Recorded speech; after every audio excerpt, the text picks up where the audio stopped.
acclimate the public. They've been trying to do that for several years, having movies like E.T. And then eventually, when they found out that they could not stop what apparently was an alien timetable, they started coming out with the series V, depicting aliens as reptilians, carnivorous reptilians. A lot of these movies depict a little piece of the truth, trying to psychologically acclimate the public before events soon to come, apparently, force themselves on the American public and the world at large. Journalist Linda Howe has written a book and produced a documentary film on the subject of mutilations. Let's take a look at a minute or two of what her film discovered. In northeastern Colorado, another favorite spot for the mutilators, Tex Graves, former sheriff of Logan County, insists the 93 mutilated carcasses he investigated were not natural deaths. The very first one we had was southwest of Sterling. When we first looked at it, it was just unbelievable that you could take an animal and do this too without leaving some kind of track, some kind of evidence behind, such as cigarette butts, matches, handprints, footprints, but there was nothing. The animal looked almost horrible, and it was something that I didn't really want to believe then. And there was, we probably had 5 or 6 others before I really did believe something strange was going on. We had one up north where we believe the animal was paralyzed and was alive when it was being mutilated. An eye and an ear, the tongue, the rectal area was taken out, but the animal dug a hole with its head, but none of the other parts of the body moved, not even the legs. 6 north of town on a very hard pasture, almost like hard brick. We found tripod marks 12 inches across. The tripod marks were 14 feet apart. We found one set that had gone in the ground roughly 8 inches.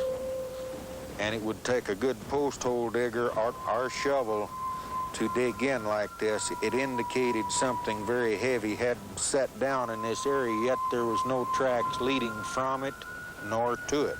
Almost nightly when this was going on, we could pick out a very brilliant, huge, brilliant light in the sky. We had a newsman take pictures of it with a very high-powered lens, but all we got out of this was the movement of it and the light showing very brilliant. Several times we observed smaller lights come out of this aircraft and then come down toward Earth. And when it would move, it could move up and down, backwards, forwards, travel very rapidly. And after a while, these smaller lights would join up with the larger one, and then they'd disappear. Lou Gerardo is the chief investigator for the district attorney's office in Trinidad, Colorado. Extraterrestrials are the ones mutilating animals. What do you think the implications are then for this planet? Throughout the mutilations, all of us involved have been concerned with the possibility of the mutilations going from animals to human beings, understandably. Thank God to this point it hasn't happened. Whatever they're doing with the portions of these animals they are taking, I haven't the slightest idea. There's a reason for it. It's not haphazard. There's a pattern to it.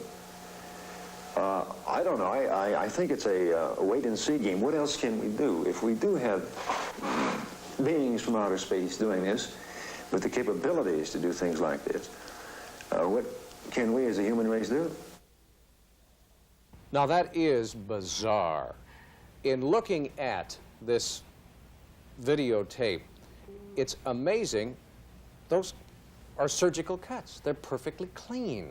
Yes, you don't see cuts like that at the butcher. That's for sure. Some of the interesting things about the mutilations as well, as the photos, the video describes, is that the incisions are very clean. There is no blood. It is done in an advanced surgical procedure. And one of the most interesting things is that There is blood drained completely from the animal, no sign of blood, yet there is no vascular or organ collapse from that, something we could not do in our own surgical hospitals Yes, or I procedures. know you've done an awful lot of research and reading on this subject, and I think you've confirmed that the different procedures that were done, the vascular system doesn't collapse, there's no bleeding, the edges of the incisions are symmetrical.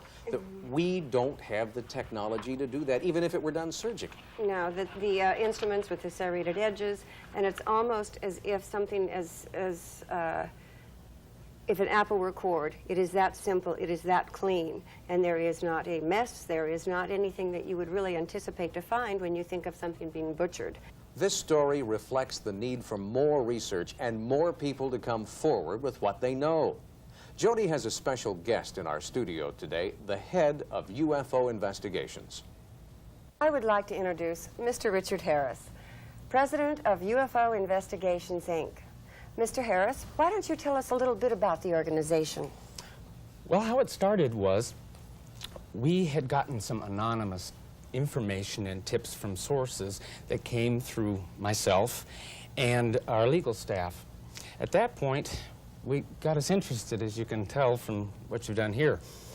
And we put an ad in a local paper for people to tell us of their experiences or any information they may have. And lo and behold, what we started getting in was some really highly credible governmental bodies that were supplying information to us, anonymous. Then people on the local level, they started checking their local newspapers, and they started checking the law enforcement agencies.